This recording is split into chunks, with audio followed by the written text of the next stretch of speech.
Dave, John, Shane, Chad,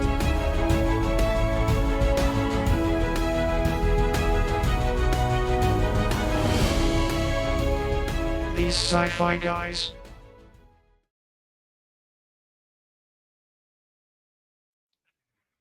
Welcome to these Sci-Fi Guys. I am Dave, and with me is, let's see, who should I pick first this week? Let's go with John. Rude. Why am I first? Hello, everyone. Because you're first. All right, then we'll go Chad. Hello there. And that's it for today, right? No, we got Shane. Like, don't leave me out now. Come on. Well, Dave's out because he's spinning right now. I'm spinning. What are you talking about? Spinning round. No, I'm not doing that. All right. My head.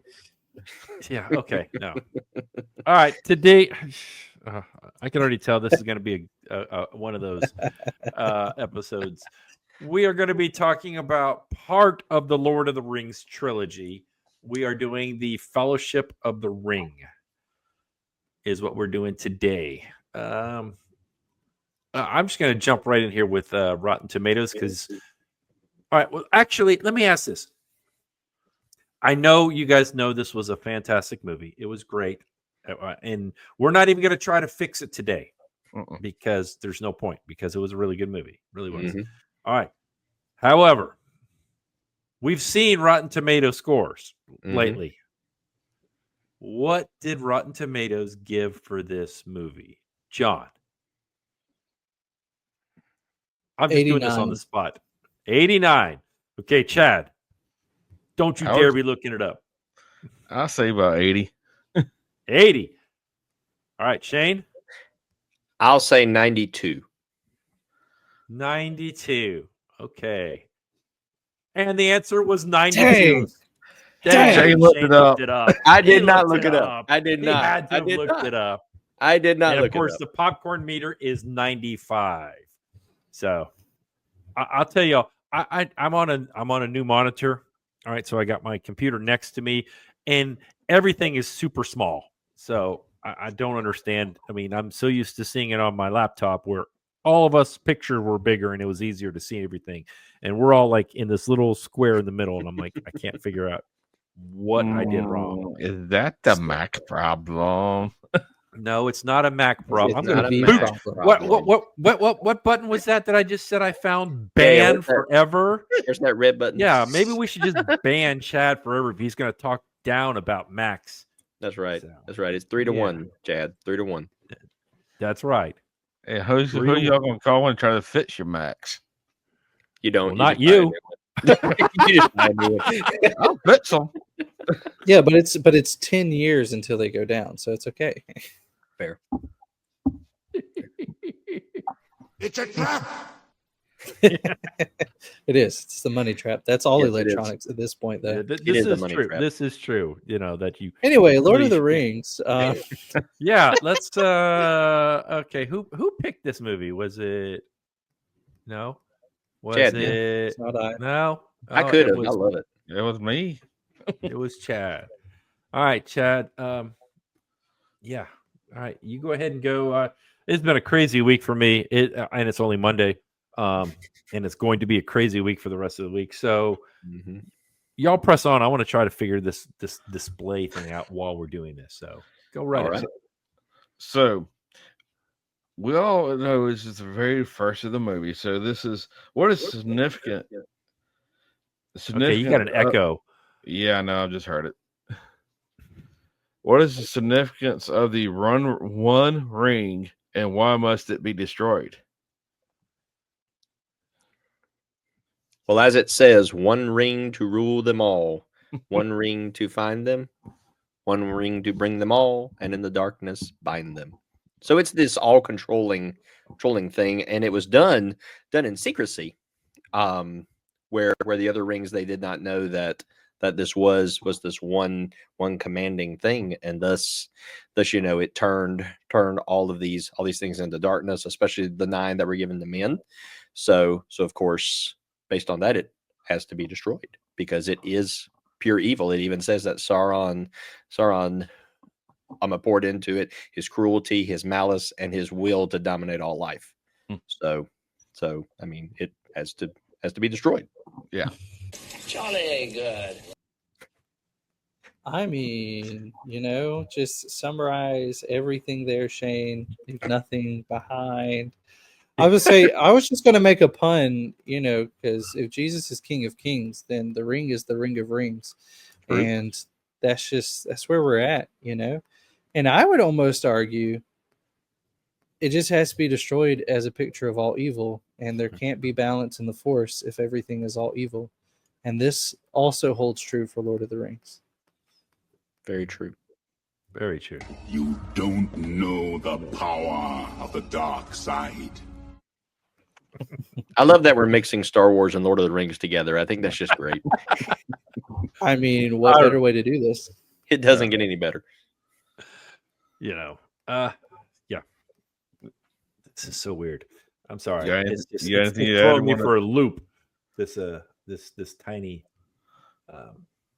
stuff in here. Well, let me go back to the question. Significance of the 1. Why must it be destroyed? Shane pretty much said it all. But it just, you see what happens. I mean, even the hobbits were supposedly resistant, the most resistant to its evilness, I guess you could say. And even Frodo, he kept and what was his name? Buxby, Bigsby, his Samwise. friend, the one that gave it Samwise. to him. Samwise. Oh, wait. Yeah. No, the one that No, gave him Bilbo. the ring. Bilbo. Bilbo. Thank you. Bilbo. Even I was Bilbo, like, you saw towards the end, he started looking more and more like, I need that. Let me just hold it for a little while, and it's like, okay, no. So that just shows you how evil it is. Mm-hmm. See, another thing is if you go in, like, I know how many of you actually read the books or the. So I did. I'll give you a little. It's in hard enough to theory- watch these 3-hour movies at a time, much less read books about it too. Oh, the books are great. The books are They're great. They'll actually go in why the ring is what it is, Mhm. and why it did affect the ring has a mind of its own. Mhm. It will itself to be lost from the person. That's why Gollum lost it in the cave and Bilbo found it. It was wanting to leave the cave to go to his master. Yeah. And it goes into more detail in the book. And it was the same thing once Bilbo gave it to Frodo, Bilbo couldn't get it no more. Bilbo wanted it back. Yeah. So You can almost even think about it just to kind of play along with that. You can almost even, if you think about it, kind of like a Harry Potter reference, Yeah. where oh gosh, what's the bad guy? Goldie? Yes, No. yes, where Voldemort, where he had all of the Horcruxes, and they were pieces of him. It's kind of like that with the One Ring, because Sauron poured so much of himself into it that it actually kind of thinks like him, and of course it wants to get back to him. So you also can kind of think of it that way the ring too. is AI? Well, not quite. Not quite. Hmm. So let's move on with this. So Frodo, this question is going to focus mainly on Frodo here. So how does Frodo change throughout the film, and why must he volunteer to carry the ring? Like why did he volunteer really? Did that help his arc or did it hurt him? I mean, he definitely has a pretty large arc from scared little Shire boy to, well, I'm just going to take this journey on. I can be the hero because I'm the one who can do it. And obviously, him carrying the ring has effects throughout the whole film, throughout the whole series, really. I mean, obviously, it plays against whoever's taking it. But at the same time, realistically, him choosing to carry it kind of made him the chosen one, the lonely one, the only one who could do it, like that idea of he is the one just continued to pop up, even though there wasn't like a weird prophecy or anything like that fantasy tropes sometimes like to play on. It's still, he fell into this idea of, no, he is the chosen one, he is the one who has to destroy the ring. And it started with the immunity, but it ended with like he's the one brave enough to actually take this on. Mm-hmm. Yep. Hold on. So there's a great quote that Gandalf gives to Frodo when they're in the mines of Moria and they stop whenever he is not able to remember which way that they go. He says, "This place is unfamiliar to me." And Frodo talks about how he wished that the ring would have never come to him, that none of this would have ever happened. And Gandalf, and I think Chad, I think in the book that Gandalf is not actually the one that has this conversation with him. It's somebody else, but they put it on Gandalf for this movie. But he talks about how no one in dark times such as this wants things like this to happen, but it's all about what you do with the moments that are given to you. And I think that epitomizes Frodo. He was never supposed to be somebody who was going through this. He was never supposed to be somebody who would have had to carry out this heroic arc. But you think about what John was talking about, that actually makes him the perfect person to do it, because he has no agenda. He doesn't seek power. He doesn't seek these things. He is just trying to do what is necessary. And I think that when you think about a heroism in its purest form, that's it. It's just, what do I have to do? What do I have to do? Just to make sure what needs to be done is done. And I think that's Frodo in a large sense. Yeah, I'd have to agree with that. I mean, I thought it was part of his arc also was he knew, once he knew what was going to happen, that the evil lords, the evil 9 whatever kingies were going to be coming after him and where he lived at. He knew he needed to go away to protect his village, to be able to protect his family. I mean, his family, it didn't really go into his family so much, but just to protect where he lived at. He didn't want any of them to get hurt one way or another. Yeah, Frodo was he didn't want the journey. He was content to be in the Shire. So that what makes him so perfect. But I don't know if you noticed when there was in Rivendell, like Gandalf and hello, Mr. Anderson, that guy, forget his name. Elrond?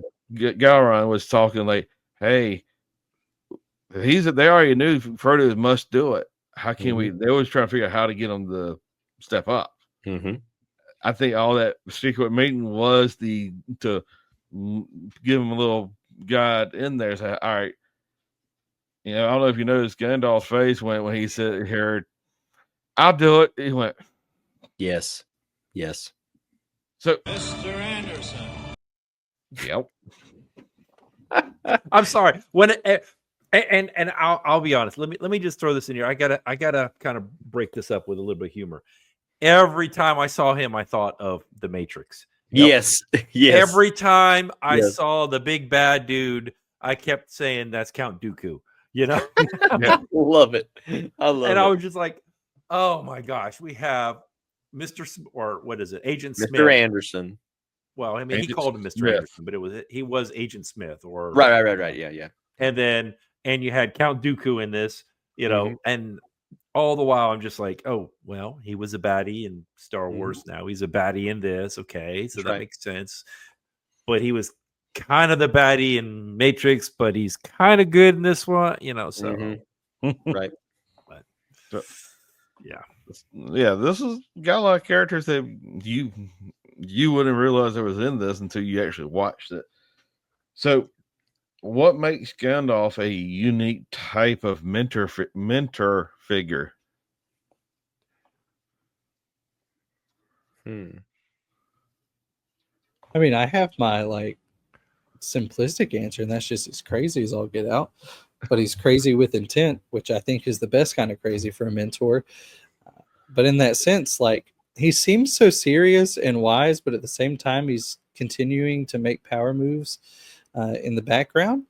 And I think overall that makes him really unique because he's not always present with Frodo. You know, like he just seems to pop in and out several times, and part of it's on purpose, part of it's he has a plan in the background, part of it's not on purpose, and the capturing, and like he's just all over the place. But I think that makes him very unique as a mentor figure, just because, yeah, in a sense, he is the old wise wizard, but he's also just crazy sometimes. Yeah. Yeah, I mean, when he went to go seek help, knowing, hey, we can't do this alone, and then ends up getting captured and all that, you know, it just, he was kind of all over the place. I mean, I have to agree with you on that. I mean, there were some times where I'm just like, okay, he's a really good mentor. He's teaching Frodo, okay, keep it close to you, keep it safe, but don't look into it. Don't ever put it on. You know, he would tell him all these things, but then he would disappear for days. And then it's like, what's he supposed to be doing? I don't know. So I think in some ways he's kind of the perfect mentor when you think about it, because he has a lot of wisdom, he has a lot of experience, yet he's still learning. He's still going through this and trying to figure it out, because he knew of the One Ring, and just being honest, he knew that the One Ring was still around because it had not been destroyed. So part of it is trying to figure out, okay, I know what this is, I know what it can do.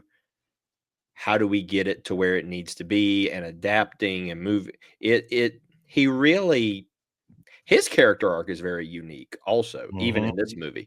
But I think you see him as a mentor. I think he starts off as more of a, I got this, I know what to do, I know where to go. But you see as it goes on, they're like, oh, I'm kind of learning this as I go too. So I think as a mentor, that's a very cool experience too. Yeah. And if you look, he started off just as a friend to Frodo, like, hey, just to come into the Shire, knew the Shire only through Bilbo. So he knew Frodo growing up by coming in for Bilbo's birthdays and stuff like that. And the thing is, he felt very endeared to Frodo. That's what made it so well. Like, if you watch it, and his art grows on to being a mentor. He was never like, hey, you got to go do this, meet me here, and then never tells why. I just go there, do this, and it's all over. Not controls, but he maneuvers to make sure he's there or find somebody that can be there. Yep. So on this next question, it's probably so let's look at this. What role does Howard Shore's score play in this emotional tone of the film? Wait a minute. You mean this score?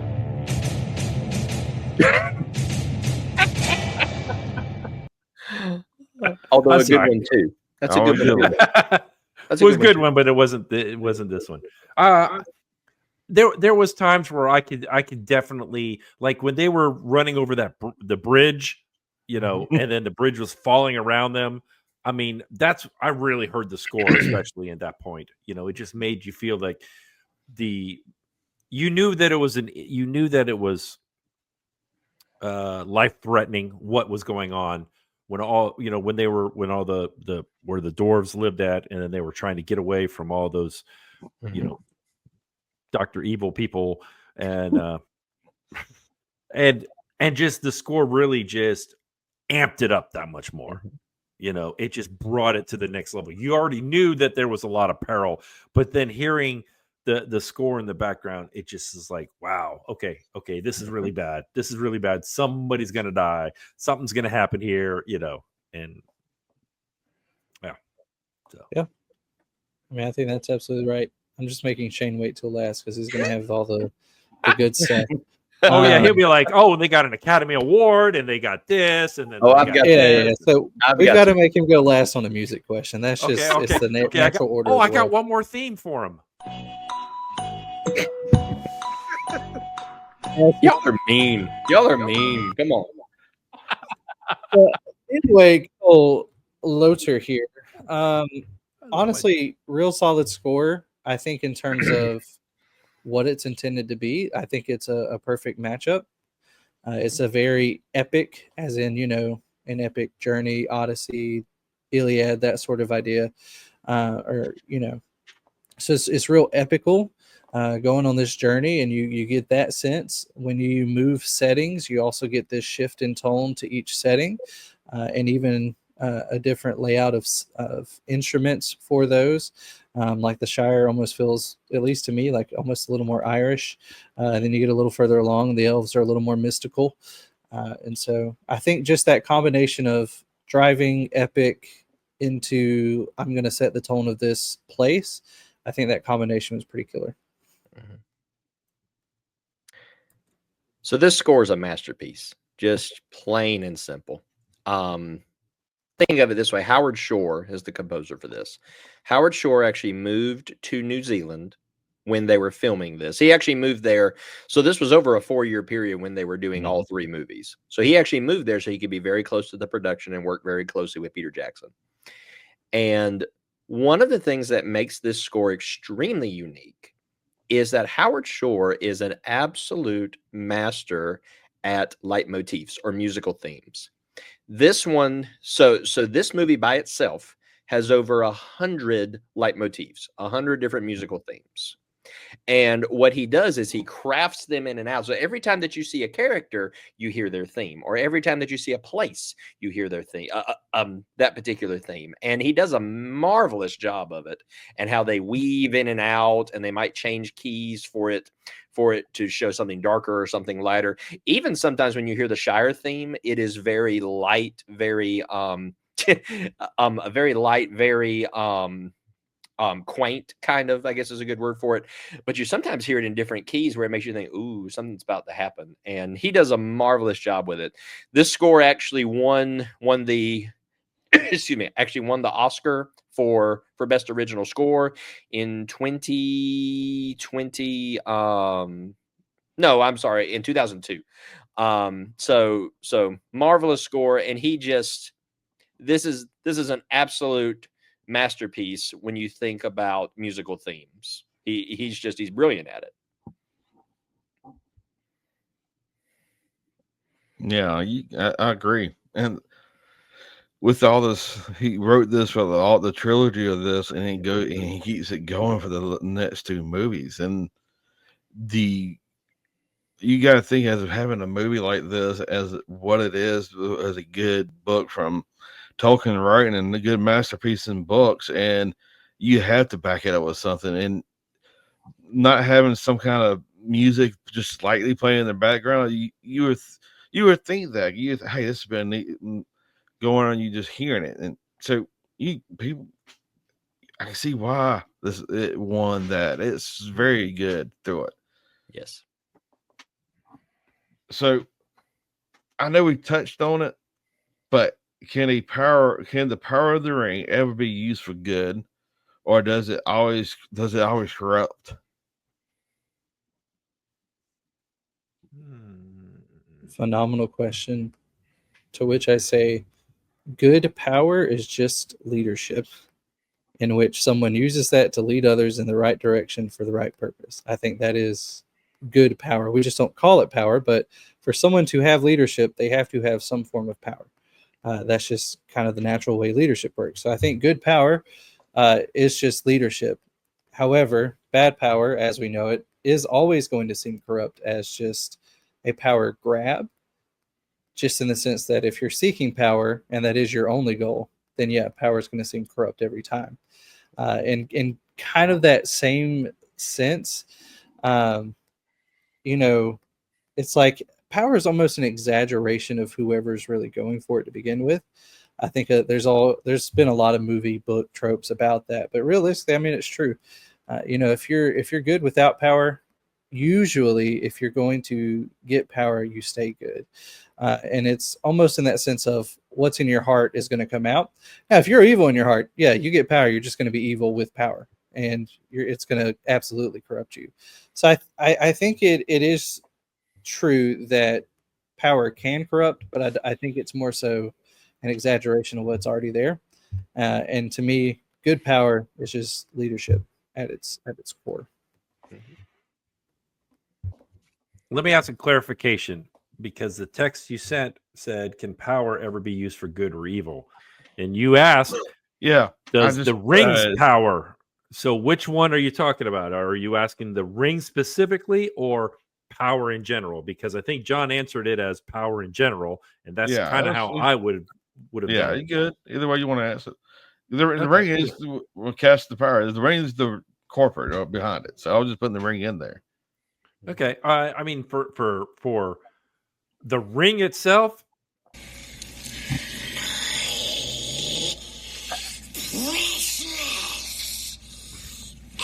yeah. Okay. The ring itself, nothing good can come from it. I'm sorry. No, not at all. All right. It is. Hold on. Let me find another drop. I am evil. Evil existed long before good. That was from another movie we watched a while back, but that's what Time the ring bandits. was designed to be better than all the other rings, where all the other rings had to be subservient to that ring. So Yeah. that ring itself, no good power comes from it at all. However, power in general, you can do good with power. I mean, all right, I'm not going to get political, but Elon Musk right now, he's got a lot of power and he's doing good things with it. You know, do I like Teslas? No, not at all. I'm sorry, especially but I'm just saying in general, people with power can do good things. So, I answered both questions. Crane, your turn. So, I think that what both of you said makes perfect sense. I think that going even further, I think it depends on the person. I think it depends on what, like John said, what's in their heart. If they're evil, it's going to be more evil. If they're good, it's going to be more good.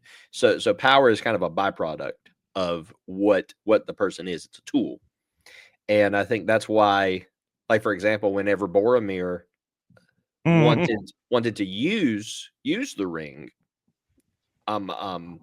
they said you cannot wield it because the ring answers to Sauron alone. It has no other master. So I mean, because of that, the ring is inherently evil and it could not be used. Even Gandalf said, "Don't tempt me with it, because through me it could wield a power so great and terrible." Yeah. And I was about, like I said, you brought Boromir. If even when he goes through the wood elves, when he's right before they kind of separate after with the wood elf scene with the queen, you heard the Sauron's voice come through, like, "I'll be the most beautiful than this." But the thing is, look at what Frodo, he towards the end when Aragorn or saw him, caught up with him where he's afraid what just happened, and Frodo offered the ring to Aragorn because he didn't want it no more. He's like, "It's over. I do not want this." Aragorn that character was going through a lot of arc, a lot of stuff fighting because he was the heir to Gondor. If you read the book or saw the flashbacks, he's the guy that cut the wing off Sauron. That's his grandfather.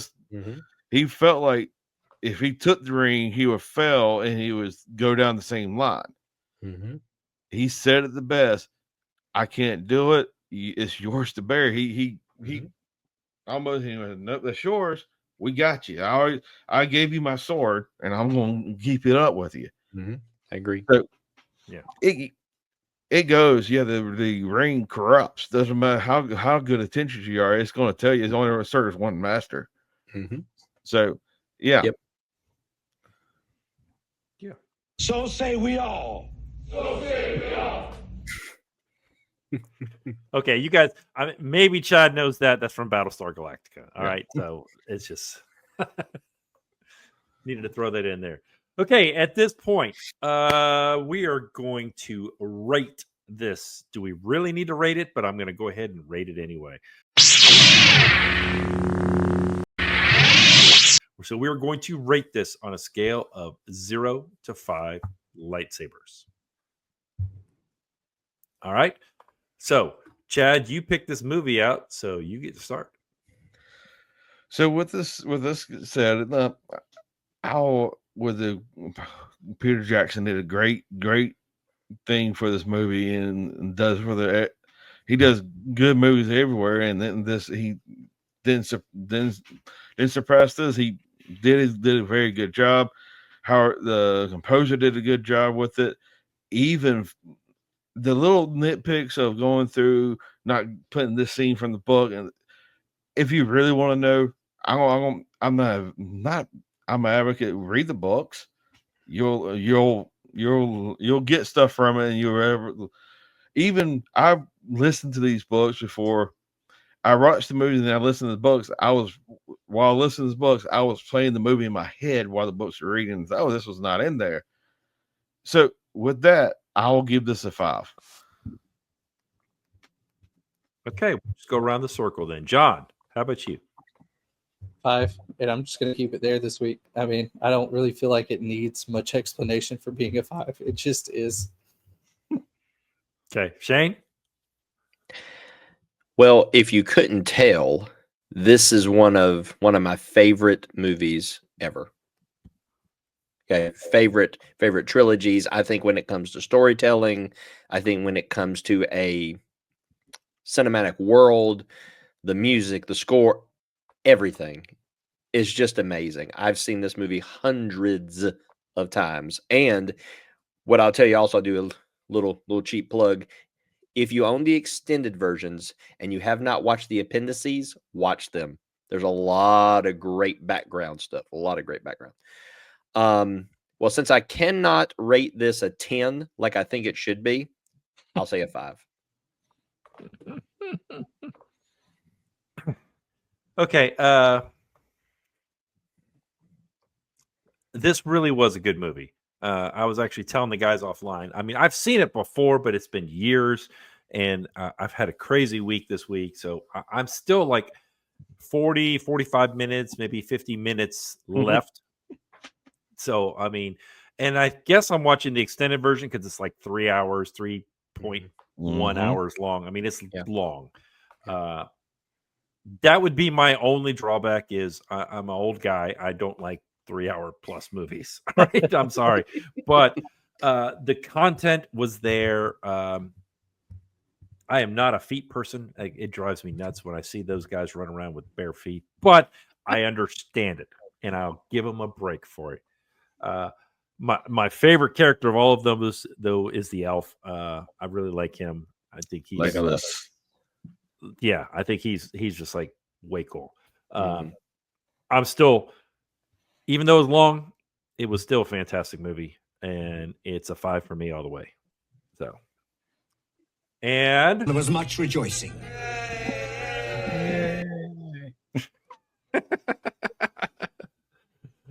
I love these more and more okay. every week. What's that? I love the sound drops more every time. That's right. Well, I'm not doing any ad reads this week, so that was last week. Come on, I may have Dave. to go ahead and pull those out more often. So I think you should, because those were awesome. Let me look ahead to see what is my next movie that I chose, and see if I can. Let's see here. Oh yeah. Oh yeah. We got a Star Trek movie coming up, so maybe I can go ahead and get some ad reads for that. So, oh, that would be funny. Yeah. Okay. Well, everyone, we appreciate you guys all watching us and bearing with us this week. Until next time. Crash and burn. These Sci-Fi Guys is an independent broadcast and is not affiliated with this movie or TV series. We would love to hear from you. Please contact us by leaving a comment below or by emailing us thescifiGuys@gmail.com. Like, subscribe, or share this podcast with someone else who enjoys some science fiction.